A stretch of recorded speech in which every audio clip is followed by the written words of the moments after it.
I am not sorry for something I didn't do, and I am not sorry for the things I did do. This is Calvin Lloyd Griffith, who is facing charges for trespassing, grand theft, and burglary in Miami-Dade County, Florida. 30-year-old Griffith is a notorious car thief who was already on probation for similar charges when he decided to take his criminal behavior to a whole new level. It all started when Griffith allegedly broke into Miami Edison Senior High School and stole a Volkswagen Passat from the parking lot. But the real show began when Griffith appeared before Judge Catherine Pooler for his bond hearing. He started speaking over the judge so his mic was turned off, and he began acting up to get the judge's attention. Be here anyway because I smoke weed and cocaine.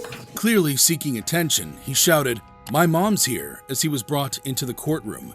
And if that wasn't enough, when his microphone was turned off, he resorted to the one thing he believed would capture everyone's focus: twerking. Yes, you heard that right. Your Honor. While the courtroom erupted in muffled laughter, Judge Pooler was anything but amused. Griffith's family claims he suffers from mental illness and was off his medications at the time of his courtroom escapade. In fact, his mother even showed up to court with a bag of prescription medications in hand. Oh, your mom is here with a bag full, it looks like his medicine. Yes. Griffith was charged with burglary, petite theft, grand theft, and trespassing in a school safety zone. This was not his first rodeo, as he was already on probation for similar offenses. Judge Pooler wasted no time issuing the bond and reminding Griffith to stay far away from Miami Edison Senior High. Clearly, twerking in court doesn't win you any favors. Griffith may be a dancer, however, not all convicts resort to dancing in court, especially not Darrell Brooks. This is Darrell Edward Brooks Jr., I got one ear that work, and I heard that. who is facing multiple charges, including murder in Waukesha, Milwaukee. 40-year-old Darrell Brooks is in court for driving his SUV into a Christmas parade crowd in November 2021. Brooks plowed his vehicle into innocent parade goers, leaving 6 people dead, including an 8-year-old, and dozens injured. As if his crimes weren't horrible enough, Brooks's behavior in court was nothing short of crazy. During the trial, he displayed an aggressive and disruptive attitude, frequently interrupting Judge Jennifer Darrow in an attempt to present absurd arguments. Except for his own behavior. Mr. Brooks, be quiet. I'm not gonna sit here and be disrespected. Mr. Brooks, there's nothing disrespectful. They're doing it in Yes, a it is. respectful. In response, Darrow occasionally resorted to isolating Brooks in a separate room, allowing him to participate via a monitor, but muting him unless it was his designated speaking time. Mr. Brooks be removed from the courtroom due to repeated interruptions and disruption with the court. Took his shirt off as well. I'm also told that he is threatening to throw and break items. This measure was employed whenever Brooks disregarded the judge's authority and continued speaking out of turn. I just said no. How Okay. many times I gotta say the same thing on record? You know, sometimes, sir, I don't hear what you say because you interrupt me so much or you answer quietly. And I'm taking notes and I'm focused on probably a dozen things at the same time. It has to be disparaging. Or, Once again, you're doing this tactic. Because you tried it's not a tactic, off it's of what facts. We're talking It's about facts. to some other reason. It's facts You have 2 pictures that you believe were from this witness. that I know is from No, that you believe. that I know. During the sentencing, Judge Darrow laid it all on the line, telling Brooks he showed no remorse or empathy for his heinous actions, and she wasn't about to let him off the hook easily. She made it clear that no one is safe from his destructive tendencies.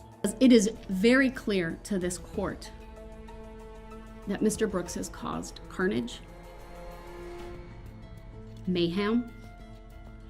It has resulted in many people suffering from PTSD, from mental and emotional trauma that will take a lifetime to recover from, and for some, perhaps, if at all.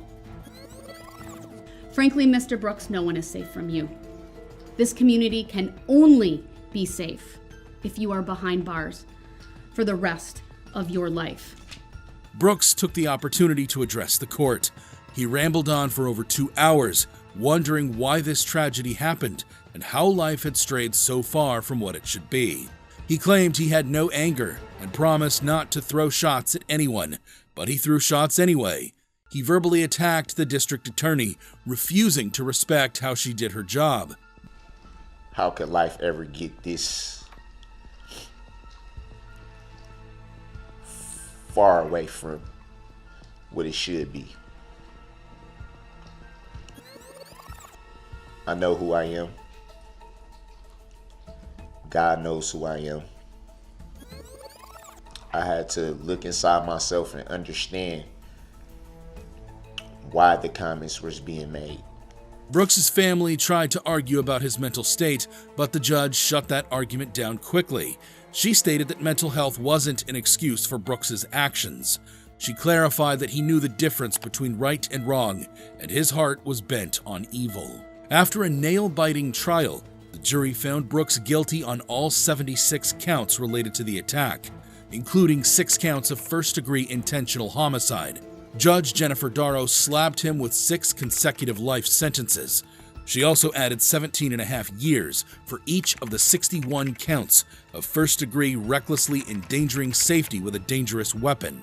However bad you think Brooks's case was, it can't be compared to the shocking case of Siale Angialu. This is 25-year-old Siale Angialu, a member of the Tongan Crip Gang, who's facing charges as one of 17 people named in a racketeering indictment in Salt Lake City, Utah. Angialu's charges also included conspiracy, assault, robbery, weapons offenses, and a series of robberies and attacks on local store clerks.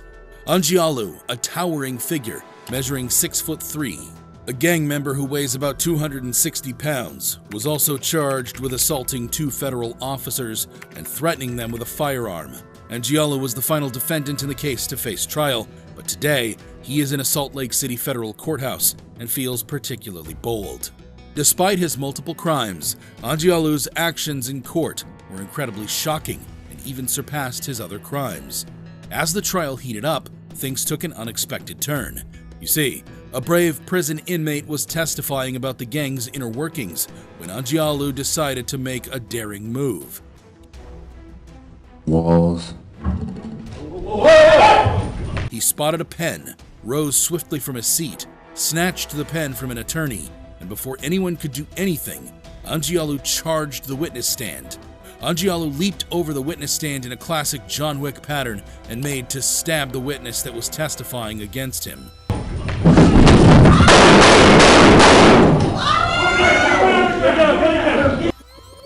Drop it out of your hand.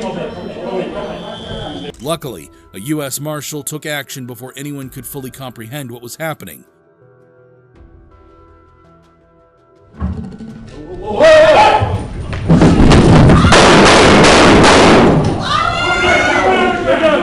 The Salt Lake City John Wick was shot multiple times, received at least 1 chest wound, and was rushed to the hospital. You must be really crazy to pull such a stunt in a courtroom with a U.S. Marshal present. Thankfully, no one else was harmed, as the intended target narrowly escaped the pen-wielding assault. Sadly, Angialu later succumbed to his injuries. The sad event led to a mistrial. The judge recognized that the spectacle had visibly shaken and upset the jury. There was some debate about whether the use of force was justified, with the defendant's family claiming excessive violence. What was done here on the 21st of April was not right. It was unjust, and the force that they used was excessive and inhumane. We're going to start up by speaking up. We're going to start by joining together with all nations. However, the U.S. Marshal involved was cleared of any wrongdoing. The court ruled that the use of force was reasonable, given the circumstances of Angialu's sudden attack. Nevertheless, the family insists that racism was at the heart of the shooting. They argued that the marshal should have explored less lethal options like tasers. An internal investigation cleared the marshal of any crimes. Angialu's behavior may have been born out of loyalty to his gang. However, some convicts act on their own, like in the case of Ronnie O'Neill. I'm here to play around with y'all. I'm not. This is Ronnie O'Neal, who's facing charges for multiple murders in Tampa, Florida. Ronnie O'Neal received a hefty sentence for killing his girlfriend, Kenyatta Barron, and their 9-year-old daughter, Ronavea. He also stabbed his 8-year-old son, Ronnie, and set their house on fire to cover up his crimes.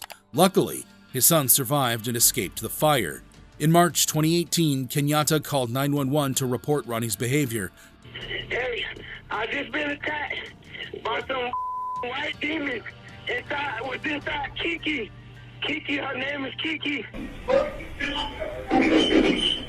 In the background. But the call ended abruptly. Shortly afterward, Ronnie called and stated that he had killed Kenyatta because white demons inside of her were trying to kill him. Although his crimes were shocking, O'Neal's actions in court were even more disturbing. In a shocking display of arrogance, O'Neal represented himself in court. He yelled at the jury and blamed the victims for his heinous acts. Kill Kenyatta Barron. But I want you to tell it like it is if you gonna tell it.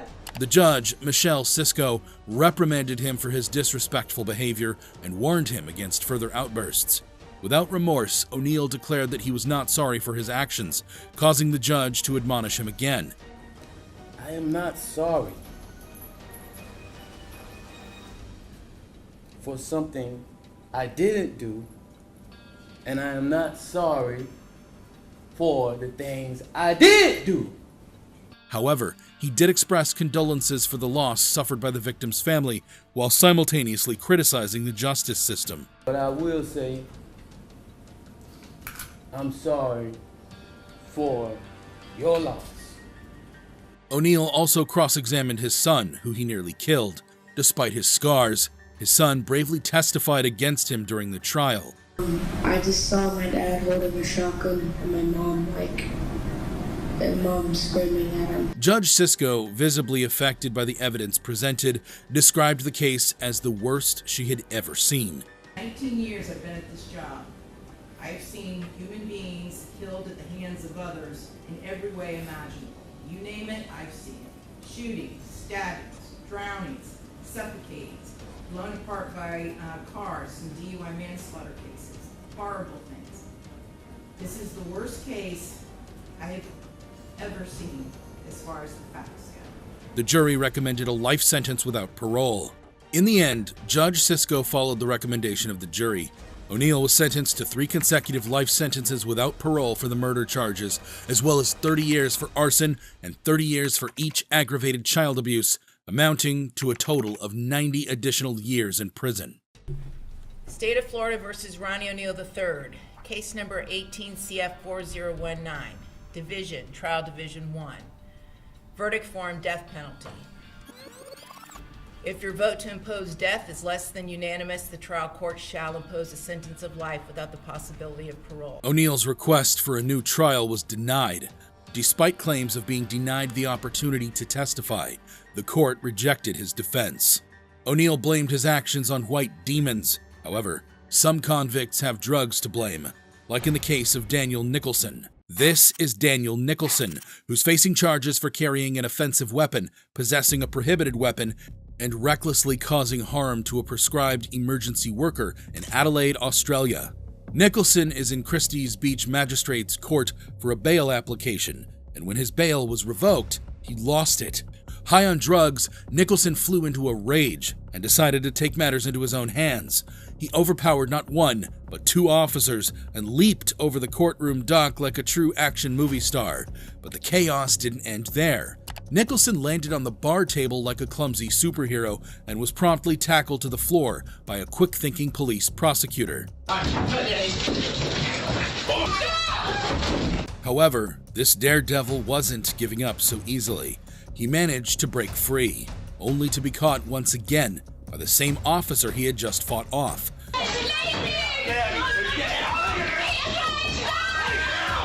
It was a real cat-and-mouse chase right there in the courtroom.